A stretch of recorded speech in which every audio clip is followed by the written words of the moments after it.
Boa noite, irmãos. Boa noite. A graça e a paz do amado Abba Pai, amém? Amém. Quem está feliz diz amém. Amém. Eu queria falar hoje de um assunto muito, digamos assim, atuais, muito conhecimento. Nós já conhecemos, já ouvimos algumas dezenas, centenas e milhares de palavras a respeito disso. Abra sua Bíblia lá em João 3,6. João 3,6.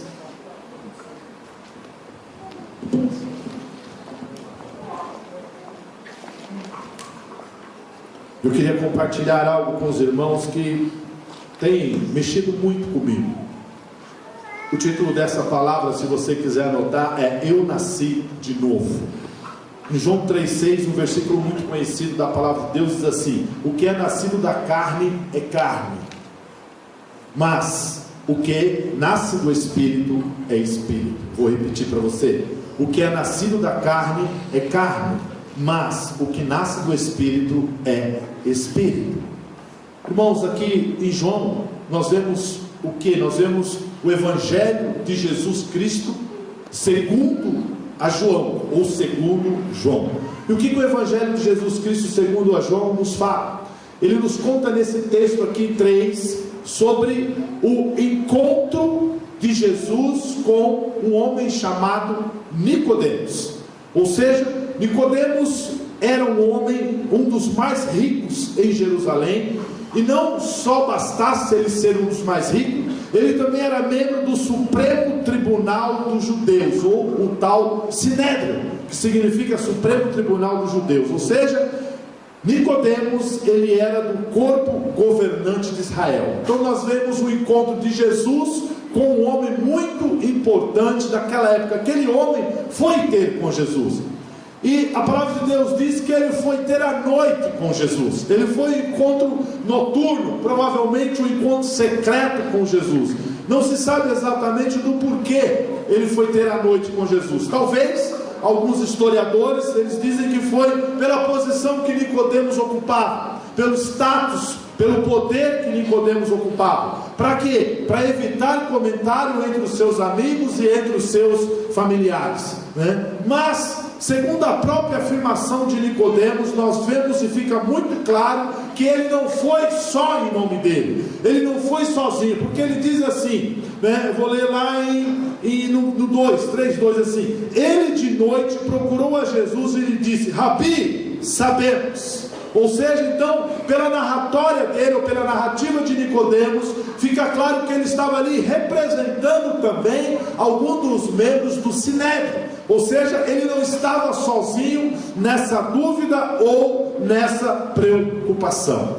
Mas é muito engraçado que chega um homem importante, chega um homem que era um dos mais ricos e mais influentes daquela região, e chega diante de Jesus para lhe fazer uma pergunta, para lhe fazer um questionamento. E nesse questionamento ele diz: nós sabemos. Ou seja, tem eu e mais uma meia dúzia de pessoas que compartilham comigo a mesma opinião. A mesma opinião. E qual é a sua resposta acerca dessa opinião? E Jesus lhe deu uma resposta totalmente distinta, totalmente diferente, totalmente controversa da que aquele homem esperava. Jesus disse: nascer de novo. Você acredita ou você acha que aquele homem entendeu alguma coisa da resposta de Cristo? Nós não lemos ainda o texto bíblico, mas se você não conhecesse esse texto, se você não conhecesse essa palavra, aquele homem influente, aquele homem muito rico, aquele homem que tinha um poder, aquele homem que vai às escuras de noite procurar Jesus, e lhe faz uma pergunta, e Jesus somente responde: é necessário nascer de novo. E ele fica assim meio que desconcertado com a resposta de Cristo. Agora, o que é nascer de novo? Nascer de novo nada mais é do que o homem já teve um nascimento natural, mas agora ele tem que haver, ou tem que existir um nascimento espiritual. Então Jesus estava falando para Nicodemos: você já nasceu uma vez, é necessário agora que você nasça de novo, é necessário que você tenha um nascimento espiritual. E como pode acontecer isso? Só pode acontecer pela fé em Cristo, ou aquilo que Jesus fez na cruz por mim e por você. Então ele chega ali cheio de perguntas, cheio de questionamentos para Jesus, e ele pergunta: sabemos que és mestres, vindo da parte de Deus, porque ninguém pode fazer esses sinais que está realizando se Deus não estiver com ele. E Jesus respondeu-lhes declarando: em verdade te asseguro, que se alguém não nascer de novo, não pode ver o reino de Deus. Ou seja, se você não nascer de novo, você não pode entender nada daquilo que está acontecendo. Se você não nascer de novo, você não vai conseguir enxergar, você não vai conseguir saber ou definir aquilo que está acontecendo. Simplesmente Jesus fala para ele: nascer de novo. Nascer de novo é ter fé, é crer em Cristo e é crer na crucificação dele na cruz. Eu não poderia deixar de aproveitar esse momento e falar da experiência de ontem com o pastor Davi Feijó. Eu não sei quantas pessoas ou quantos irmãos estiveram ali, não, mas eu queria compartilhar algo que eu vi naquelas 3 horas que eu fiquei ali, 3, 4 horas. Eu tive uma experiência poderosa da presença do Espírito Santo naquele lugar. Curas instantâneas. Eu vi assim diante de mim, orando por pessoas, ossos sendo totalmente colocados no lugar, ossos mexendo, nervos saindo dos seus lugares e se esticando, pernas se esticavam, braços se esticavam. Eu comecei a ver coisas ali que já fazia muitos anos que eu não tinha presenciado. Milagres da parte de Deus. E o muito poderoso é que aquilo acontecia em todos os lugares do prédio. Então estava acontecendo aqui, estava acontecendo ali, estava acontecendo acolá, estava acontecendo na galeria, sem ao menos ninguém orar e impor as mãos pelas pessoas. Algo assim que é sobrenatural. Coisas que eu vi assim acontecer na minha frente, de pessoas que eu já conhecia há vários anos. Tivemos ali uma senhora de 90 anos que é membro do casarão desde a época que eu cheguei, e ela estava andando encurvada, ela não conseguia nem chegar da altura da mesa dela, da casa dela. Ela andava encurvada e andava assim, né, como uns passos de tartaruga. Para ela ir até ali à frente, foi as filhas dela que levaram, e ela toda encurvada, ela não conseguia nem chegar na altura do púlpito. E de repente começou, aquele homem liberou uma palavra de cura ali, e aquela mulher caiu na minha frente, assim, eu estava bem na primeira fila, ela caiu, e ela se contornava assim, ó, ela juntava pé com o rosto, juntava o calcanhar com a cabeça, e ela se contorcia ali, esticava as mãos, começou a esticar os pés. Daqui a pouco ela levantou e começou a pular. Ela subiu naquele palco e começou a pular, e foi testemunhar que ela não tinha mais dor nenhuma, que a coluna dela estava ereta e que ela não tinha mais nenhum problema. E pessoas que eu conheço, pessoas ali que tinham artrite, artrose, etc e tal, que aquele homem começou a orar, a pessoa começou a esticar as mãos assim, e foi esticando, e ela foi testemunhar que estava curada, não sentia mais nada, sabe? Pessoas que tinham lá, um rapaz que tinha um pé 7 centímetros de diferença um do outro, ele andava mancando, e ali na minha frente, aquele homem começou a falar, e o pé dele foi fazendo assim, até que tocou ali naquele palco e ficou ereto. Coisas assim instantânea e impressionante. E fora as pessoas que aceitaram Jesus e se converteram.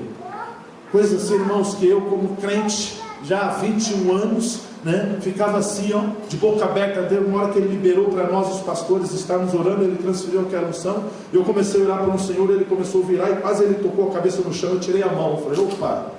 Daqui a pouco ele levantou e falou: minha coluna, ela estava um lado maior que o outro, eu não conseguia nem sentar direito. O cara levantava as 2 mãos, pulava e tocava o chão. Por quê, irmãos? Porque o poder de Deus estava liberado naquele lugar.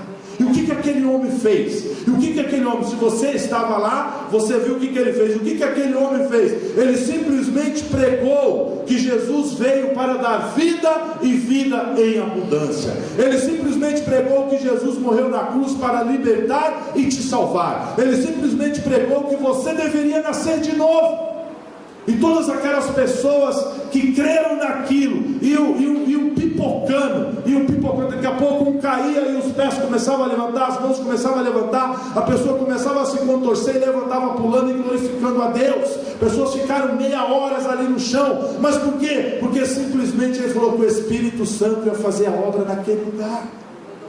Ele não pregou nada demais, ele nem falou em línguas. Ele simplesmente pregou ali meia hora, 40 minutos, dizendo que Jesus morreu por você naquela cruz. Que Jesus morreu por você naquela cruz, e se você cresce, já estava liberado a cura, já estava liberado a cura, já estava liberada a conversão, já estava liberada a libertação. E sem tocar nas pessoas, as pessoas eram curadas. Sem tocar nas pessoas, as pessoas eram curadas instantaneamente. Irmãos, eu fiquei tão motivado que um pastor de uma igreja daqui de Santo André, que estava lá, me procurou e disse: pastor, poderíamos alugar uma das salas do Aramaçã e fazer um evento de cura e milagres.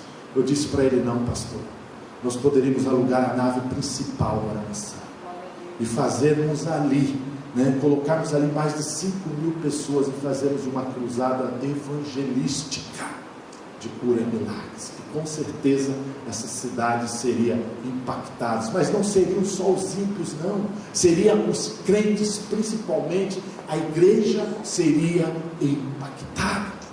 Nós vamos ter agora quinta, sexta e sábado, um seminário de arrebatamento, um seminário dos últimos tempos, um seminário da volta de Cristo, um seminário de vencedores, de você aprender qual é o propósito de Deus nesses últimos tempos, porque eu não tenho dúvida de que Jesus está às portas e bate.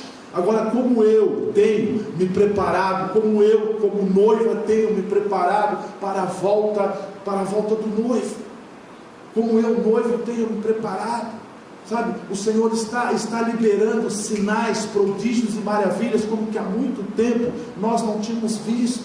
O Senhor está liberando palavras proféticas, o Senhor está liberando, o Senhor está abrindo os céus sobre a igreja do Senhor. A mulher dele, a pastora, ela disse assim, que ela vai à igreja, ela ora para 150 pessoas, 150 mulheres inférteis nas igrejas que ela vai, e depois eles voltam só para colher os testemunhos. Depois as pessoas começam a ligar do que Deus tem feito naquele lugar, coisas poderosas. Por quê? Porque eu não tenho dúvida de que Deus quer manifestar o poder dele com muita glória, muita graça. Deus quer mostrar para mim e para você que nós dependemos dele, que não há nada que a medicina faça. Tinha uma mulher lá que eu conheço, ela lá do Vila Vitória, ela fez a cirurgia na coluna por 2 vezes, e ela estava travada, ela só conseguia levantar da cama a troco de muito remédio, ela não conseguia dormir, ela não conseguia lavar louça, ela não conseguia fazer nada. Aí ele chamou ela e falou: sobe aqui. Falou: o que você tem? Ela falou: fiz 2 vezes cirurgia, mas não ficou boa nenhuma, eu não consigo deitar, não consigo sentar, não consegue fazer nada. E ele de longe assim, ele começou a orar para aquela mulher foi envergando, caiu, ficou 20 minutos ali no chão. E ele continuou falando e pregando. Daqui a pouco aquela mulher começa a levantar, pular e glorificar o nome do Senhor. Começa a levantar a mão, começa a baixar a mão, começa a levantar o pé, começa a baixar o pé. Por quê, irmãos? Porque é o propósito de Deus de manifestar grandes coisas no nosso meio, de nós começarmos a crer que maiores coisas nós veremos, de nós não duvidarmos daquilo que o Senhor pode fazer no nosso meio, de nós sairmos do meio do ceticismo e passar para ir no meio da dependência espiritual da parte de Deus. E eu falei para aquele pastor assim, eu falei: principalmente vai mexer com a igreja do Senhor. Eu acredito que 95%, fora aquelas 15, 18 pessoas que se converteram, eu acredito que o restante era tudo crente cético, era tudo crente, a grande maioria não crendo em milagres, a grande maioria não tendo passado por uma experiência como aquela, era tudo crente. Então a igreja precisa ter o impacto do arrebatamento que está chegando. Eu não tenho dúvida que eu e você, Deus quer nos preparar, não só para vermos, mas para nos usarmos em maiores coisas, para nos usarmos em maiores coisas, para que nós possamos ter experiências com Deus. Ele não estava lá, não. A carinha dela falou: fui curada, pastor, foi lá me dar um testemunho, e temos o que? Maiores experiências com Deus, irmãos. Deus tem chamado a igreja dele para ter maiores experiências com ele, amém? Nós precisamos entender o que Jesus disse para Nicodemos: em verdade te asseguro, que se alguém não nascer de novo, não pode ver o reino de Deus. Nicodemos, quando ele foi ali confrontar, quando ele foi perguntar, quando ele foi tirar dúvida de Jesus, ele disse: em verdade, eu te asseguro, Nicodemos, eu te garanto, Nicodemos, se alguém não nascer de novo, ele não pode ver o reino de Deus, sabe? Na realidade, Jesus estava falando assim, do novo nascimento. Se você não tiver um novo nascimento, você não pode entender, você não pode compreender. Se você não tiver um novo nascimento, você não vai fazer parte do reino de Deus. Não tem como eu te explicar, não tem como eu te falar, não tem como eu tentar abrir os teus olhos se você não nascer de novo. Se você não nascer de novo, você vai ouvir 10 vezes, você vai ver 20 vezes, mas você não vai conseguir entender a respeito do reino de Deus. O nascido do Espírito se refere ao nascimento espiritual, e isso é somente da parte de Deus. Não tem como nós sermos nascidos no Espírito, não tem como nós nascermos de novo se não for na dependência, se não for dependendo, se não for vir da parte de Deus. Sabe por quê? Porque esse nascer de novo tem a ver unicamente com Deus, não tem a ver nada com o homem, não tem a ver nada com a igreja, não tem a ver nada com pastores, não tem a ver nada com padre, não tem a ver nada com ninguém, tem a ver unicamente com Deus. E na sequência do texto ali no 7, Jesus começa a comparar, Jesus começa a comparar com o vento, começa a explicar para Nicodemos que você não vai entender no natural. Então, irmãos, hoje tem muita gente dentro da igreja querendo entender as coisas de Deus no natural, querendo entender, querendo decifrar as coisas de Deus. Aquele homem, quando ele começou a pregar, ele começou a ensinar ali para lideranças de 7 horas, ele falou assim: eu não sei como isso acontece. Ele falou: eu não sei como isso acontece, nem adianta me perguntar como isso acontece, que eu não sei como isso acontece. E depois, quando ele começou a ministrar às 18 horas, 19 horas, ele usou a mesma fala: eu não sei como isso acontece.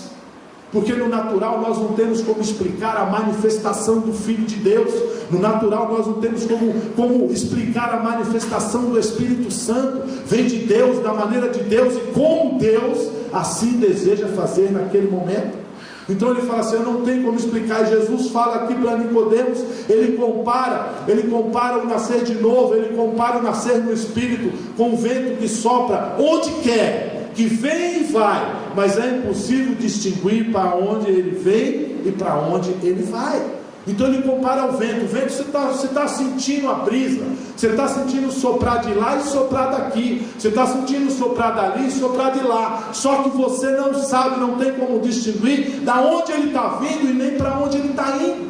E o nascer de novo é a mesma maneira, nós não conseguimos explicar no nosso natural. O nascimento espiritual é exatamente assim, não se pode explicar intelectualmente, ou seja, sem entendimento humano.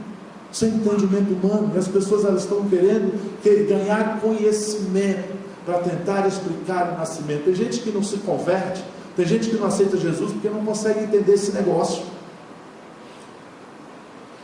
Eu acho que se você é um deles, é por isso que você devia se converter. Porque o que eu entendo eu domino, o que eu não entendo é porque não depende de mim, depende de alguém muito maior. Tem gente que tem dificuldade de aceitar Jesus como seu Salvador, porque eu não consigo entender esse negócio, eu não consigo entender isso. Glória a Deus, não é para você entender mesmo, porque as coisas de Deus são um mistério para mim e para você, para mim e para você. Como aquelas curas que estavam acontecendo ali naquele salão, eu não entendia nada, eu só via acontecendo, e as pessoas levantavam, glorificavam, e como eu conhecia 99% daquelas pessoas que foram curadas, eu tinha certeza que tinha algo da parte de Deus naquele lugar. E ele disse algo, irmãos, que você tem que tomar posse. Os sinais seguirão aquele que crê. Os sinais seguirão aquele que crê. Não tem como você não fazer uso da palavra de Deus se você crê. Não tem como você ministrar, não tem como as pessoas não serem curadas se você crê. Ao nascer do Espírito Santo, as suas atitudes, ao você nascer do Espírito Santo, as suas atitudes devem falar tão alto que não deveríamos ou não devíamos conseguir ouvir as palavras ou as coisas do mundo. Quando eu e você nascemos do Espírito Santo, as minhas atitudes, eu não estou falando aqui de falar, eu não estou falando aqui de cantar, eu não estou falando aqui de orar, eu estou falando de atitude. Quando eu e você nascemos do Espírito, a minha e a sua atitude deve falar tão alto que não deveríamos conseguir ouvir as coisas que o mundo diz. Não vai dar certo, não vai dar certo, você é um derrotado, nossa, não adianta você orar pela pessoa, não adianta você impor a mão, não adianta você expulsar o demônio, não adianta você ungir a pessoa, que não vai dar certo. Ou seja, se você é nascido do Espírito Santo, você vai, porque as suas atitudes devem falar mais alto do que as palavras que o mundo coloca na sua vida. Depois eu tomando um café com ele, estou falando muito dele porque eu fui impactado pela vida daquele homem muito simples. Ele falou assim: pastor, sabe qual? Eu creio que sabe por que Deus permite acontecer essas coisas comigo? Porque eu não tenho vergonha, eu não tenho medo de me expor. Eu não tenho vergonha e não tenho medo de me expor. Porque não sou eu se faço nada. Se a pessoa não for curada, o problema não é meu. O problema não é meu. Porque o propósito é do Espírito. Eu sou somente uma boca. Eu sou somente uma voz. Eu sou somente um corpo. Que é através dele que as pessoas vão identificar Deus.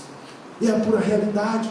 Muitas vezes nós não conseguimos experimentar. Muitas vezes nós não conseguimos experimentar porque as nossas atitudes, elas não falam tão alto quanto a voz do mundo. Não adianta você ir, não adianta você orar, não adianta você crer, não adianta você fazer, não adianta. Aí nós travamos e nós paramos. Quando você nasce do Espírito, a sua atitude deve falar tão alto que não devíamos conseguir ouvir as coisas do mundo. Precisamos ter um entendimento de que tem um novo nascimento, porque muitas vezes nós ouvimos as coisas do mundo, nós ouvimos as palavras do mundo, nós ouvimos as interrogações do mundo, nós ouvimos as acusações do mundo, porque muitas vezes o mundo fala mais alto do que as minhas atitudes espirituais, porque eu ainda não tive entendimento, eu ainda não amadureci de que eu tenho um novo nascimento, de que eu fui nascido do Espírito Santo. Muitas vezes eu aceitei Jesus, eu me converti, eu prego, eu oro, eu falo, eu jejuo, eu dizimo, eu oferto, eu faço tudo o que um crente faz, mas eu não entendi ainda que eu tive um novo nascimento. Tem gente que se converte. Nós falamos aqui no curso de Meus Primeiros Passos com Deus sobre o novo nascimento. Tem gente que se converte, a gente se converte genuinamente. Tem gente que aceita Jesus, mas ela não consegue entender o novo nascimento, porque Jesus aqui ele está falando para Nicodemos a respeito do nascer de novo. Ele não está falando assim de você se converter ao evangelho que ele estava pregando. Ele está falando para você fazer nascer de novo. Quem é nascido da carne é carne, mas o que nasce do Espírito é Espírito. Então eu e você precisamos ter um entendimento de que eu e você temos um novo nascimento. Amém? Amém? Amém? Eu quero compartilhar aqui com você alguns pontos para podermos ter um entendimento do novo nascimento e o que ele produz em mim, e o que ele produz em você, e o que pode ser produzido a partir do momento em que eu consigo entender esse novo nascimento na minha vida. Amém? O primeiro ponto está relacionado às coisas espirituais.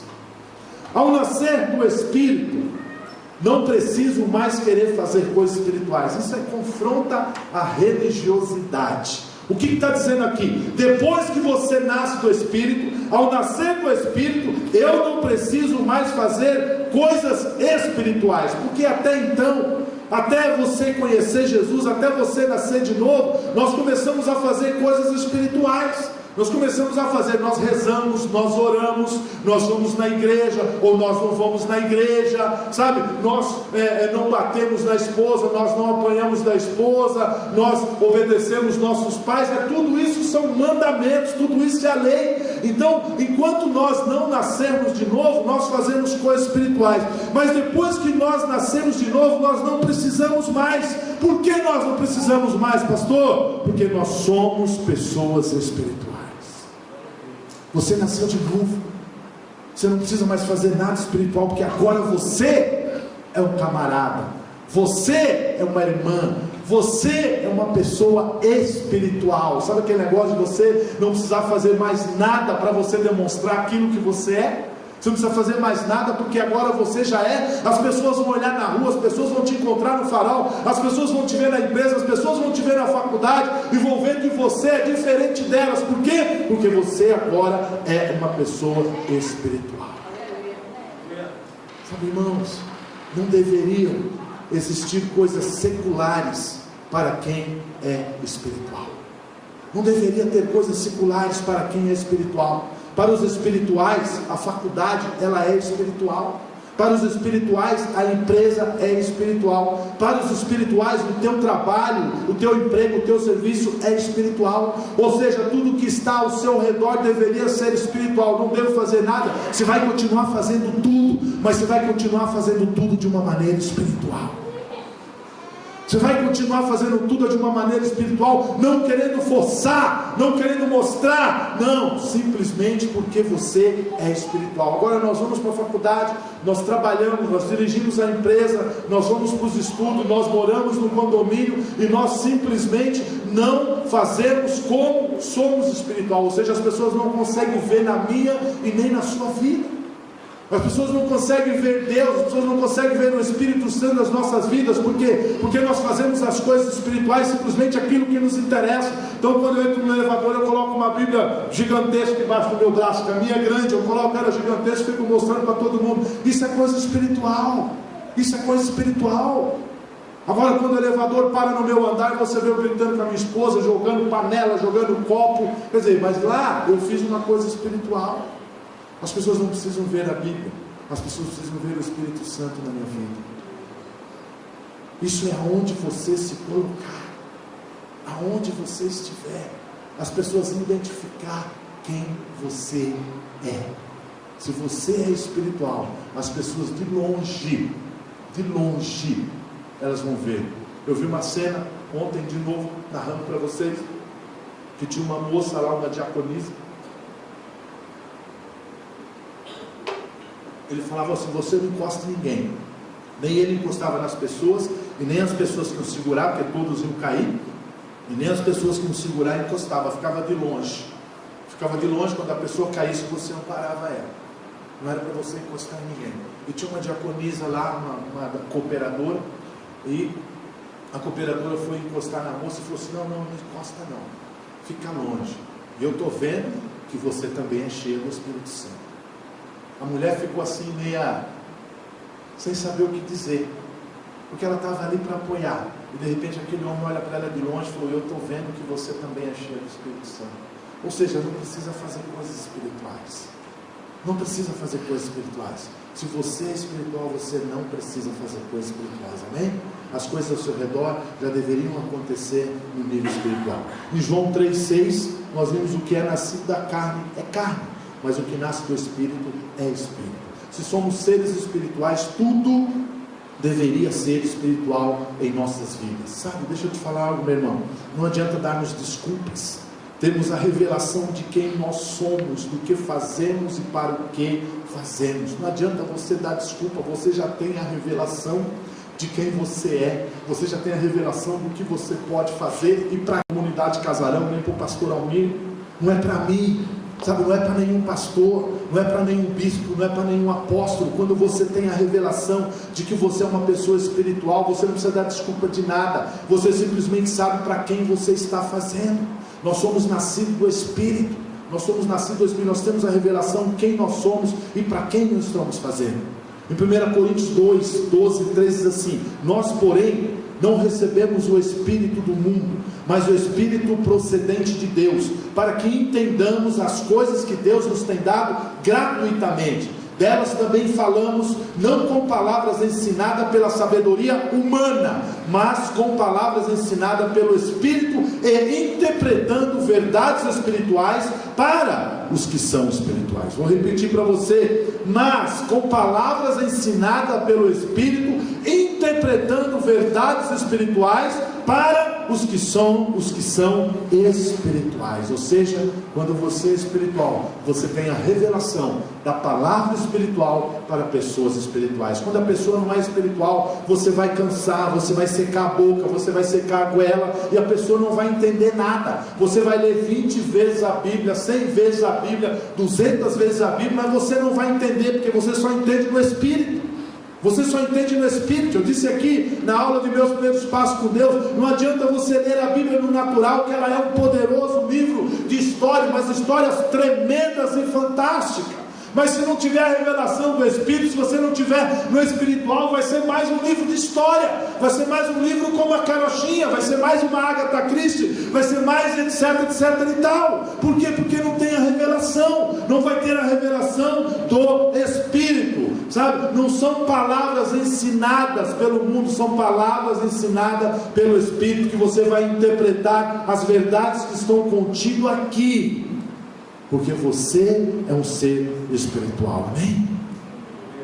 O segundo ponto que eu queria compartilhar com você está relacionado ao que faço para Deus. Ao nascer do Espírito, você passa a entender que não é o que eu faço, mas para quem eu estou fazendo. Não é mais o que eu faço. O que eu faço, ele fica para segundo plano. O que você vai fazer, ele fica para terceiro plano. O que você vai fazer, ele fica para quarto plano. O que você vai fazer pode cair até no esquecimento, ninguém pode lembrar. Você pode vir aqui, você pode ministrar, você pode dançar, você pode cantar, você pode fazer A, B ou C, você pode plantar bananeira, vai cair no esquecimento, porque não importa para quem, não importa o que você faz, mas sim para quem você está fazendo. E quando nós entendemos isso, isso veio com um impacto no meu coração, né? Isso se torna algo poderoso. Por quê? Porque nós entendemos que para muitas coisas seriam mais fáceis em nossas vidas se nós entendêssemos esse propósito. Ou seja, se eu entendesse isso, muitas coisas na minha vida seriam muito mais fácil.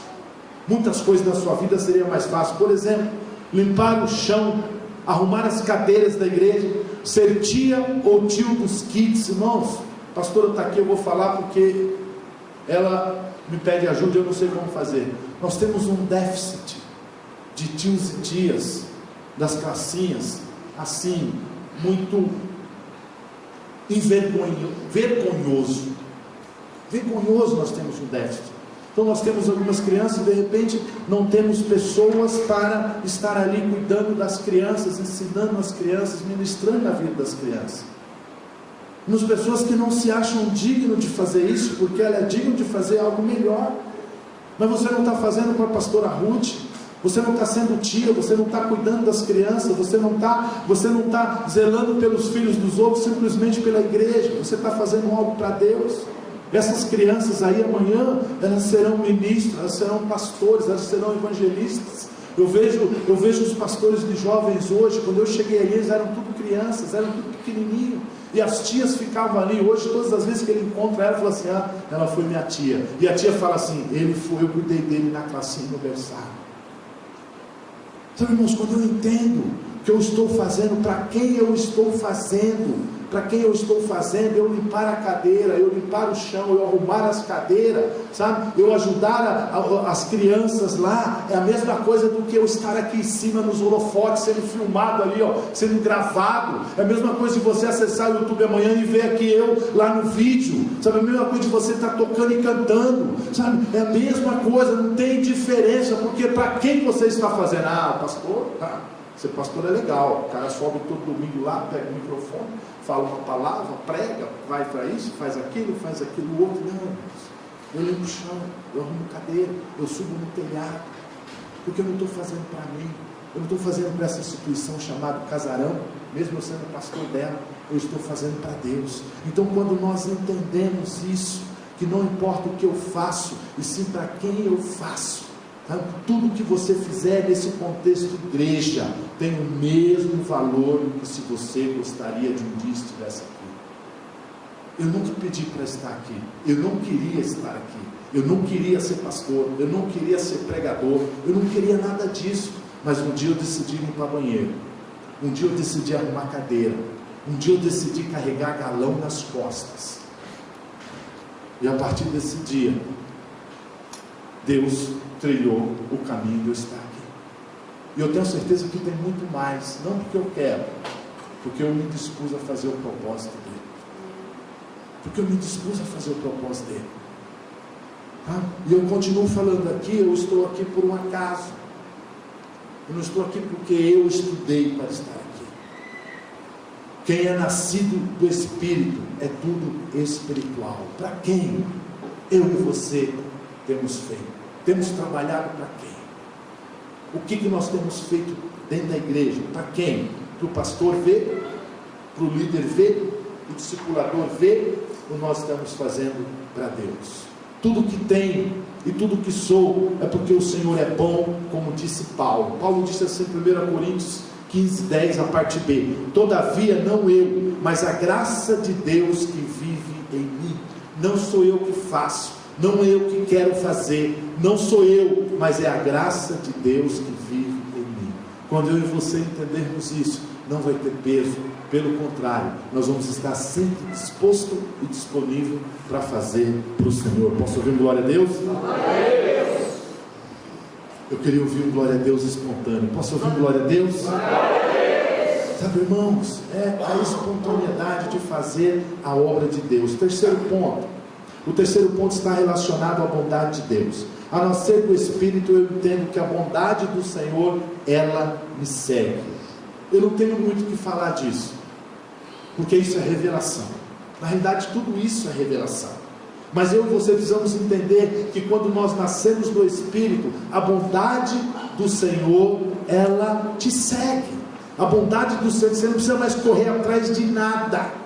Você não precisa mais se desesperar por nada, porque a bondade do Senhor, ela te segue. A Bíblia não diz que todo juízo ou toda justiça, mas a bondade de Deus. Salmos 23:6 diz assim: certamente que a bondade e a misericórdia me seguirão todos os dias da minha vida. Digam amém? Amém, amém, irmãos? Então o que a Bíblia está dizendo? Certamente é comprovado, não tenha dúvida de que a bondade e a misericórdia do Senhor me seguirão todos os dias da minha vida. Mas nós muitas vezes olhando para trás, falando: o juiz de Deus, é a mão de Deus pesando, é a mão de Deus pesando, é o juiz de Deus, é Deus que está bravo comigo, é Deus que está zangado comigo. Não, Ele não está dizendo isso. Ele está dizendo que a bondade, a misericórdia dele vai te seguir todos os dias da sua vida. Ou seja, a bondade de Deus, ela te segue. Quando você nasce do Espírito, quando você entende isso, quem vai te seguir é a bondade do Senhor, quem vai te seguir é a graça do Senhor, quem vai te seguir é a misericórdia do Senhor. Eu só preciso ficar parado e falar: venha, venha sobre mim, venha sobre você, venha a bondade de Deus, venha a graça de Deus, venha a misericórdia. Mas nós ficamos olhando que a mão de Deus está pesando, a mão de Deus está pesando, a mão de Deus está pesando, a mão de Deus está pesando. Deus está nervoso, Deus está nervoso. Está nada, filho. Quem está nervoso sou eu e você, porque não conseguimos entender que nós nascemos do Espírito. Não conseguimos ter a revelação de que nós nascemos do Espírito. Irmãos, creiam, nós já fomos justificados, nascemos de novo. Jesus, ao tomar aquela cruz, antes de tomar, ao decidir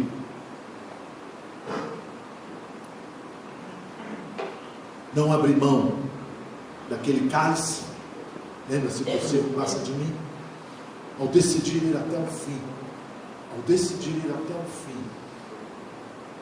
Ele já te justificou. Nós nascemos de novo, amém? O quarto ponto está relacionado a uma decisão que depende de mim. Ao nascer do Espírito, eu posso entender que só uma coisa eu preciso buscar e pedir. Por quê? Porque tudo já foi feito na cruz. Ele te escolheu primeiro, Ele me escolheu primeiro, Ele te amou primeiro, Ele me amou primeiro. Não dependeu em nada de mim, não dependeu em nada de você. Sabe, irmãos, não dependeu de você, não dependeu de mim. Ele foi para a cruz por mim, antes mesmo de eu ouvir falar de Jesus Cristo, antes mesmo de eu ouvir falar de salvação, antes mesmo de eu ouvir falar de bondade. Então não dependeu nada de mim, não dependeu nada de você. Então Ele te escolheu primeiro, Ele te amou primeiro, não dependendo nada de mim e nem de você. Agora tem algo que depende de mim e de você. Diz assim a palavra de Deus: um anseio manifestei ao Senhor, e a sua realização buscarei, que eu possa viver na casa do Senhor todos os dias da minha vida. Para quê? Para contemplar a glória, a bondade do Senhor e buscar a sua orientação no seu tempo. Salmo 27:4. O que depende de mim é eu estar na casa diante do Senhor. Um anseio manifestei ao Senhor, e as suas realizações eu buscarei, porque só depende de mim estar aqui, só depende de mim eu buscar a presença dEle, só depende de mim buscar o entendimento, só depende de mim acessar a graça dEle, para que eu possa viver na casa do Senhor todos os dias da minha vida. Para quê? Para contemplar a glória, a bondade do Senhor e buscar a sua orientação no seu tempo. Não tem aonde você vai buscar a glória, a graça e a bondade de Deus fora da casa do Senhor. Fora da casa do Senhor você não vai achar bondade, fora da casa do Senhor você não vai achar a orientação, fora da casa do Senhor você não vai achar a graça do Senhor, a glória do Senhor. Então isso só depende de você e depende de mim. Agora, onde eu e você queremos estar? Onde você quer estar? Pergunte para você: onde você quer estar? Só depende de você, porque a decisão será sempre sua e sempre minha. De que maneira que você acessou esse lugar hoje? De que maneira que você resolveu sair da sua casa hoje? Qual é a decisão de você estar aqui hoje? O que motivou você a vir aqui? Motivou simplesmente uma chamada? Motivou uma ligação do líder? Motivou uma mensagem que o pastor te passou? O que motivou você a estar aqui hoje? A decisão vai ser sua, de você experimentar a glória e a bondade do Senhor e a orientação do Espírito Santo de Deus. Então, de que maneira que você resolveu acessar esse lugar? Eu resolvi acessar aquele lugar ontem, saí da minha casa, resolvi acessar aquele lugar às 17 horas ali, para eu ver a glória de Deus, experimentar a glória de Deus e ser ensinado sobre a glória de Deus. E eu fiquei ali todo o tempo, porque eu creio que Deus tinha um projeto para mim ontem naquele lugar. De que maneira que você resolveu sair da sua casa hoje? Somente para sentar aqui, ficar ouvindo e no final sair e falar: eu cumpri o meu papel dominical? Sabe, irmãos, onde queremos estar só depende de nós, porque a decisão será sempre minha e sua. O quinto e último ponto está relacionado ao preço que muitos tentam pagar. Sabe, irmãos, existem pessoas dentro da igreja que eles querem pagar algo.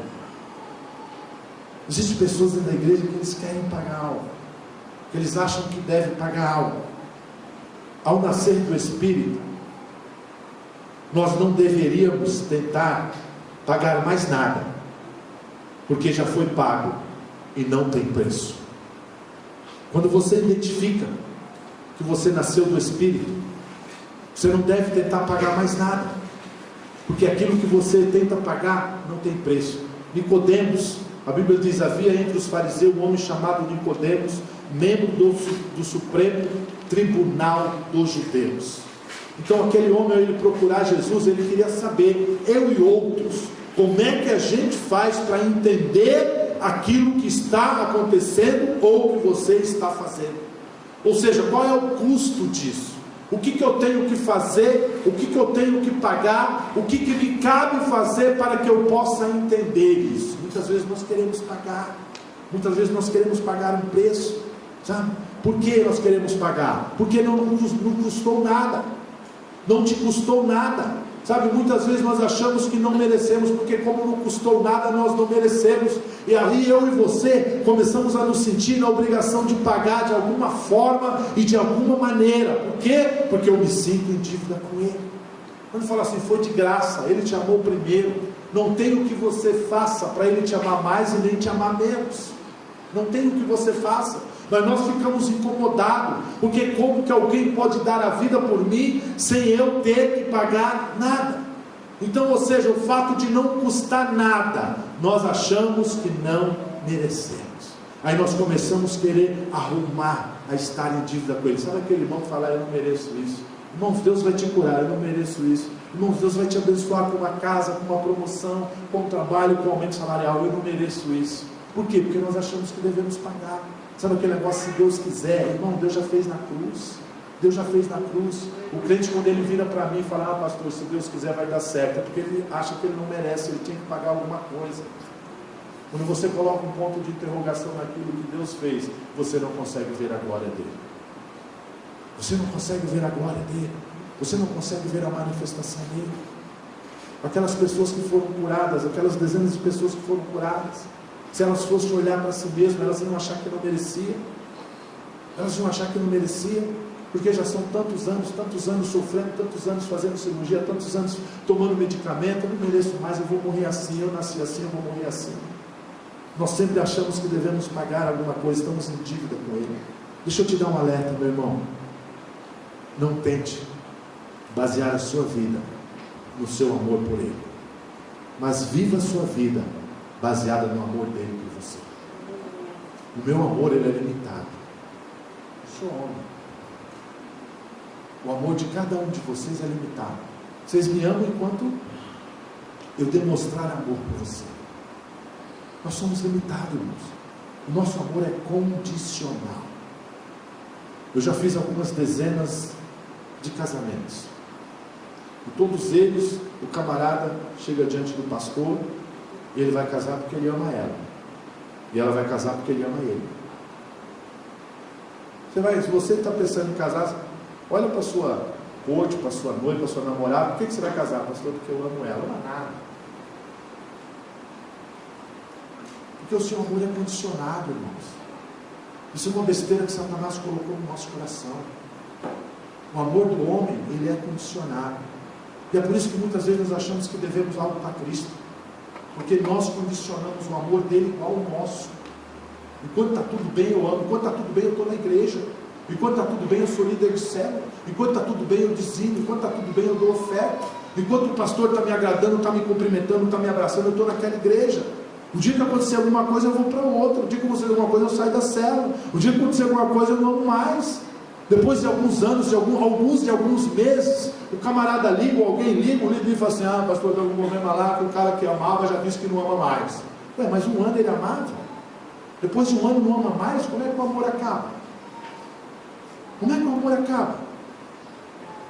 Por quê? Porque é condicionado. Nós condicionamos o nosso amor, nós condicionamos a nossa atenção, nós condicionamos a nossa necessidade. Por isso que muitas vezes nós baseamos o que? A nossa vida no nosso amor a Ele. Não, pega o amor dele e viva no amor dele. O amor dele é incondicional. É incondicional, não importa o que eu faço, Ele me ama. Não importa o que eu deixo de fazer, Ele me ama. Não importa, Ele me ama. Enquanto eu viver olhando para o meu amor por Jesus, eu continuo pecando. Mas quando eu olho para o amor dele por mim, eu fico constrangido com o seu grande amor. Sabe, irmãos, você quer constranger a sua esposa? Você quer constranger o seu marido? Não baseie o seu amor no amor dele por você. Constranja ele, constranja ela. Está chegando dia 12 aí, dia dos constrangimentos. Constrange ele, constrange ela. Eu falei para os homens que estavam aqui comigo na reunião, eu falei, faça algo que vai escandalizar a sua esposa. Faça algo que vai escandalizar. Aí deu uma ideia, que essa ideia está amarrada, repreendida no nome de Jesus. Fala, se você nunca levou no Habib's, leva no Habib's. Você vai escandalizar, mas você vai tomar um bofetão. Melhor não, depois não vai rolar nada. Esquece o Habib's. Leva no corpo bambu, leva um negócio assim mais seletivo. Sabe, irmãos, mas muitas vezes, sabe o que nós fazemos? Nós simplesmente, nós damos aquilo que recebemos. Nós damos aquilo que recebemos, é uma incoerência do diabo. você dá aquilo que recebe, porque às vezes você não recebe nada. Tem mulher que não recebe 30 reais para fazer a unha, ela vai dar o que para esse camarada? Nem bom dia, nem bom dia, nem abençoar a vida dele. O cara te dá 30 reais para ela fazer a unha. Se tem alguém aqui, ó, pensa por que você não está ganhando as bicotinhas assim, amor? Sabe, irmãos, constrange, porque o nosso amor, ele é exatamente assim, e muitas vezes nós vivemos a nossa vida com Cristo, sabe, no nosso amor para Ele, e não experimentamos o amor dele nas nossas vidas. Lembra de um camarada chamado Pedro? Você lembra de Pedro? Pedrão, como dizem. Pedro, em João 21, do 15 ao 17, eu não vou ler tudo, só vou narrar o que eu escrevi aqui. O Senhor diz assim para ele, pela terceira vez, e ele responde: Senhor, Jesus pergunta para ele: tu me amas? Tu me amas? Por 3 vezes. E na terceira vez ele diz: Senhor, tu conheces todas as coisas e sabes que eu te amo. E Jesus o comissionou a apacentar e a cuidar de algo que era mais precioso para ele, que eram as suas ovelhas. Aí você fala: pastor, mas por que isso é constrangedor? Porque se você voltar algumas folhas antes lá de João, e você voltar algumas folhas de João, você vai ver que João não, nós estamos falando de Pedro, né? Você vai ver que Pedro negou Jesus 3 vezes. Não o conheço, não ando com ele, não sei quem ele é. Ou seja, esse era o amor de Pedro. Esse era o amor de Pedro. Na hora que apertou, na hora que os camaradas apontaram o dedo para ele, na hora que Jesus estava indo ali acorrentado, na hora que ele viu que o negócio ia ficar feio: não conheço não, nunca vi esse camarada, mais preto, mais branco, mais alto, mais magro, mais gordo, não sei quem é. E mesmo assim, depois de algumas páginas, se você for folhear João, você vai ver que o Senhor chega diante dele: tu me amas? Tu me amas? Aí no final ele fala assim: tu sabes de todas as coisas. Tu sabe porque eu neguei o teu nome? Foi medo, foi temor. Mas tu sabe de todas as coisas, é claro que eu te amo. Aí Jesus dá a coisa mais preciosa para ele cuidar: apacenta as minhas ovelhas. No subtítulo dessa minha Bíblia, eu falei para os irmãos o subtítulo, Pedro diz assim, que aqui é a restauração de Pedro por Jesus, porque o amor de Jesus constrangiu a Pedro. Constrangiu a Pedro, porque ele tinha negado Jesus 3 vezes, e Jesus o restaurou e o constrangeu. Não devemos, irmãos, ter como base o nosso, e sim o dele por nós. O dele não passa, o dele não esfria, o dele não depende de mim e nem de você. O amor dele por você não passa, o amor dele por você não esfria, o amor dele não depende do que você faça e do que você deixa de fazer. Ele decidiu te amar até o fim, e ele não vai voltar atrás. Eu posso voltar atrás, mas ele não. Mas ele não. O meu pode esfriar, mas o dele não. O meu pode acabar, mas o dele não. O meu pode passar, mas o dele não. Eu e você, como discípulos de Cristo, nascidos do Espírito, fomos chamados a viver o amor verdadeiro. Sabe qual é esse amor? Aquele que se doou completamente. É o amor de Cristo por nós. Nós somos chamados a experimentar esse amor verdadeiro. Não é o seu, não é o meu, é o amor dele por nós. Que ele foi para a cruz só para demonstrar o tamanho desse amor. E eu quero concluir dizendo que o Senhor veio para que tenhamos a vida eterna. Mas essa vida eterna não é quando eu e você morrermos. Sabe por quê, irmãos?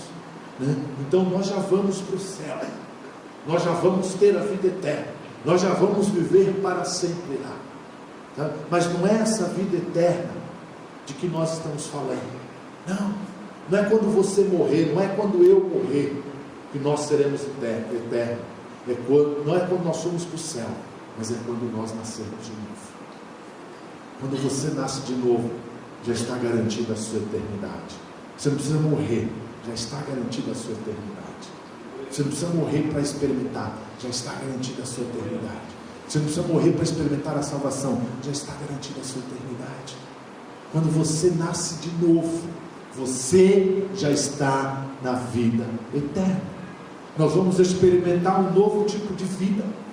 Nós vamos esperar um novo tipo onde não vai ter dor, onde não vamos ter que acordar 4 horas da manhã, onde não vamos ter que aguentar chefe chato, onde não vamos ter que sujar nossa mão de graxa, onde não vamos ter que ficar o tempo inteiro no computador, não vamos poder dirigir o dia inteiro, mas nós já estamos na vida eterna. Por quê? Porque nós nascemos de novo. Porque nós nascemos de novo.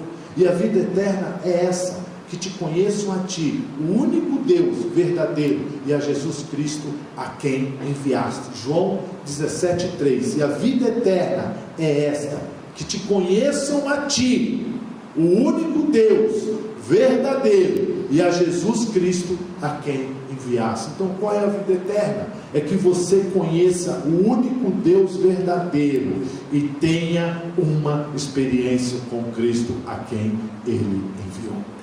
Essa é a vida eterna, é o nascer de novo.